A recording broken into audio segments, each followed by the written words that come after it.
आज हम टॉपिक पढ़ेंगे हाइड्रोलॉजिकल साइकिल क्या होता है और उसके कंपोनेंट बेसिकली क्या है। यदि हम लोग हाइड्रोलॉजिकल साइकिल की बात करते हैं तो जो पानी होता है बेसिकली अर्थ पे और एटमॉस्फेयर में वो तीन स्टेट्स में होता है, that is liquid, gas and solid.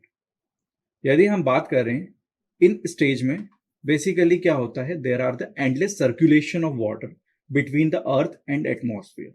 जो अर्थ सरफेस है और एटमॉस्फेयर है उसके बीच में एक एंडलेस सर्कुलेशन होता है और इसी सर्कुलेशन को हम लोग क्या बोलते हैं, हाइड्रोलॉजिकल साइकिल बोलते हैं।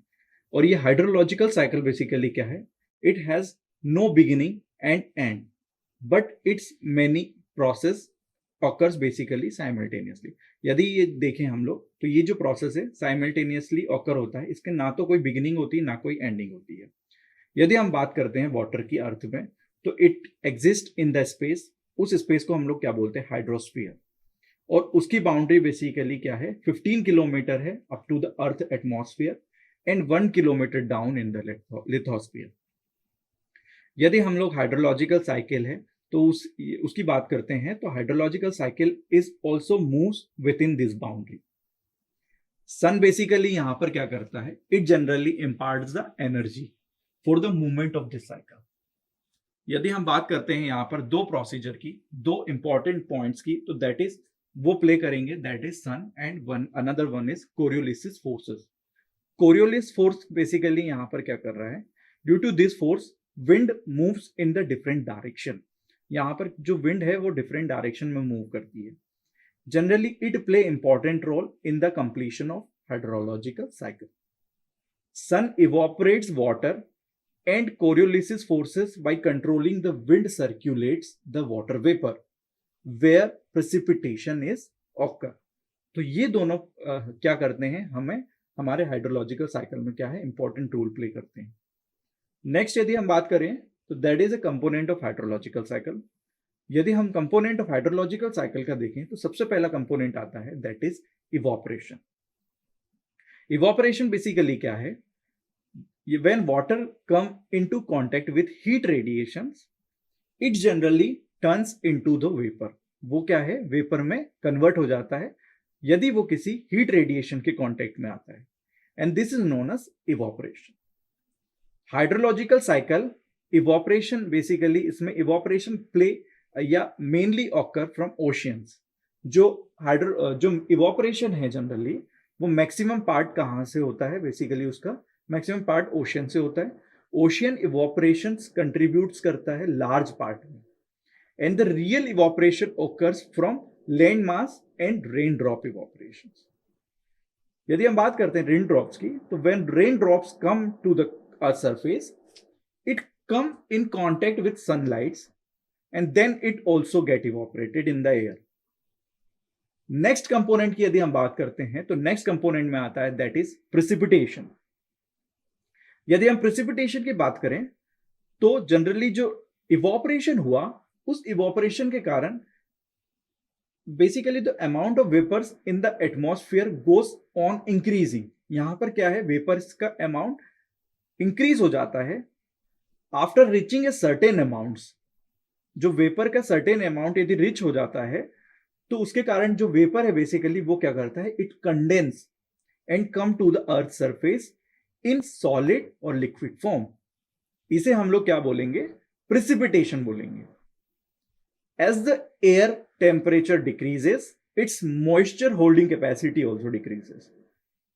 जनरली हम प्रिसिपिटेशन की बात करें तो there are different different form of precipitation जो हम आगे पढ़ेंगे। बेसिकली प्रिसिपिटेशन में रेनफॉल हम लोग यदि याद करें तो ठीक है।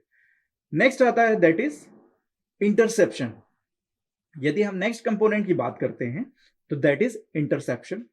इंटरसेप्शन बेसिकली क्या है, the some amount of precipitation is evaporated back to the atmosphere. जो भी कुछ पार्ट है इवोपरेशन का वो क्या होता है, वापस से जो प्रिसिपिटेशन होता है वो वापस से इवोपरेट हो जाता है एटमॉस्फेयर में, और another part of precipitation is intercepted by the vegetation structures etcetera. कुछ पार्ट है बेसिकली एटमॉस्फेयर में इवोपरेट हो जाता है, कुछ पार्ट क्या होता है वेजिटेशन पे अटक जाता है या स्ट्रक्चर पे वहां पर रह जाता है।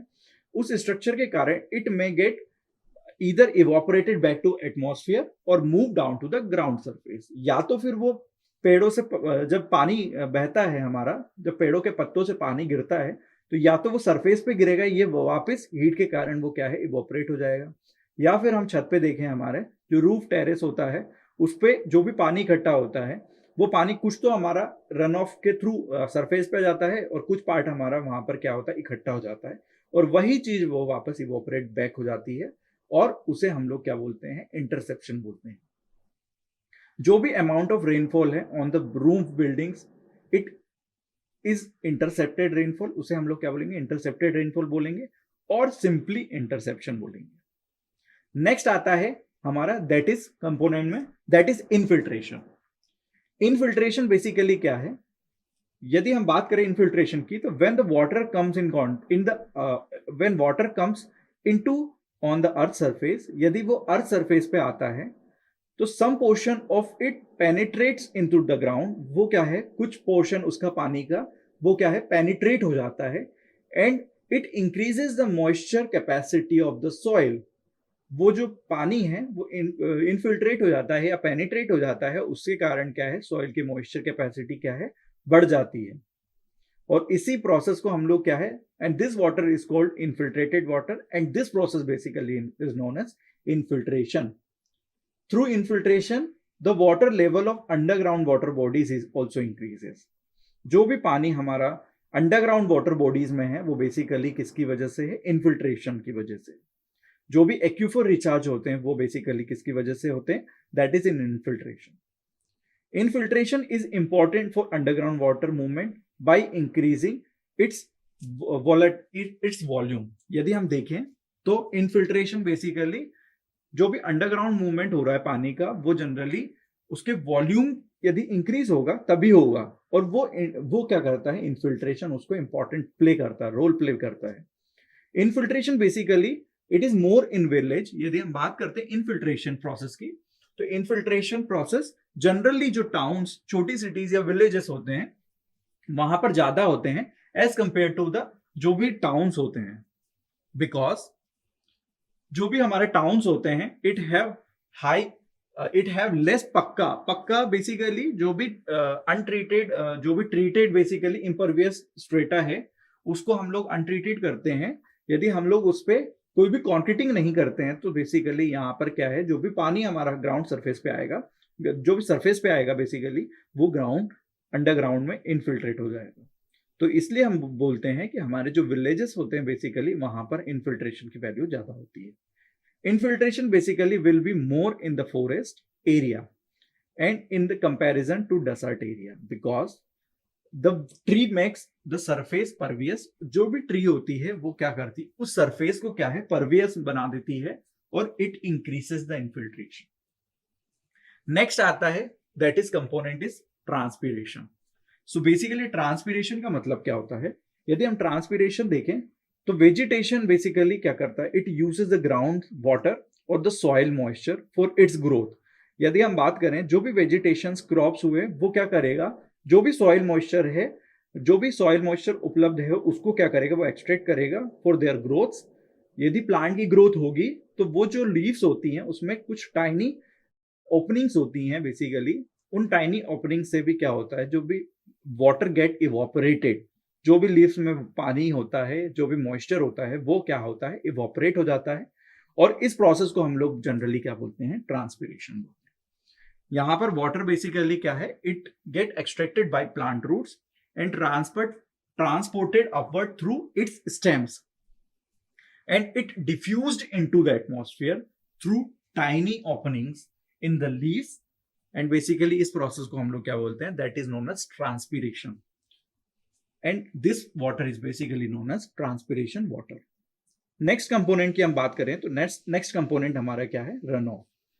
सो बेसिकली कुछ पोर्शन है जो प्रेसिपिटेशन का है which comes on the earth surface, जो कि कुछ पार्ट है जो अर्थ सरफेस पे आता है वो इन्फिल्ट्रेट हो जाता है और कुछ पार्ट बेसिकली वो क्या करता है रन ऑफ के थ्रू बह जाता है। जो भी फ्लो वाटर होता है बेसिकली उसे हम लोग क्या बोलते हैं रन ऑफ बोलते हैं and it's reaches the stream channels by, वो क्या होता है वही पानी स्ट्रीम्स में चैनल्स में या फिर किसी भी रिवर में वो पानी चला जाता है। The portion of basically precipitation that reaches the stream after reaching on the earth's surface only from above the earth surface is called surface runoff. इसको हम लोग क्या बोलते हैं? सरफेस रनऑफ बोलते हैं. और यदि हम लोग रन ऑफ की बात करें तो रन ऑफ इज बेसिकली जो भी रिच कर रहा है पानी को स्ट्रीम में, दैट इज सरफेस फ्लो या स्ट्रीम फ्लो भी इसको हम लोग क्या बोलते हैं. यदि रन ऑफ रिच कर रहा है किसी भी स्ट्रीम चैनल्स में तो उसे हम लोग क्या बोलेंगे? स्ट्रीम फ्लो बोलेंगे.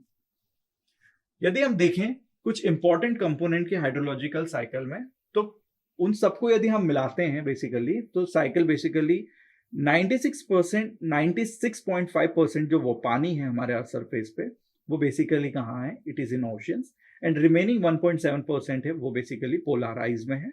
एंड 1.7% है जो कि ग्राउंड वाटर सरफेस पे. नेक्स्ट यदि देखें हम तो 0.1% जो कि रह जाता है हमारा, वो हमारा सरफेस वाटर है और एटमॉस्फेरिक जो भी वाटर अवेलेबल है. यदि हम इसको पार्ट्स में डिवाइड करते हैं तो 100 पार्ट्स का जो पानी है basically it come to the land area through precipitation. Then 61% उसका क्या है? It's precipitate goes to atmosphere through evaporation. वही पानी क्या है? 61% क्या है? इवोपरेट हो जाता है बैक टू एटमॉस्फेयर में. 39% है बेसिकली वो रन ऑफ होता है कहां पर? ओशियन की तरफ. यदि हम लोग average annual depth of precipitation देखें वर्ल्ड का तो that is 0.752 metre. But 0.4 to 8 meter depth of water get evaporated and only 0.42 meter of water is available for the runoff. यदि हम लोग एवरेज एनुअल प्रेसिपिटेशन की बात करते हैं इंडिया की तो that is 119 centimetre highly uneven portions. जो कि यदि हम बात करें पर कैपिटा वाटर अवेलेबिलिटी की पर इंडियन पीपल के लिए रिगार्डिंग तो वो हमारे वर्ल्ड के कंपैरिजन में बहुत कम है. I hope you all got to know about what do you mean by the hydrological cycle and what are the component of hydrological cycle. Thank you very much.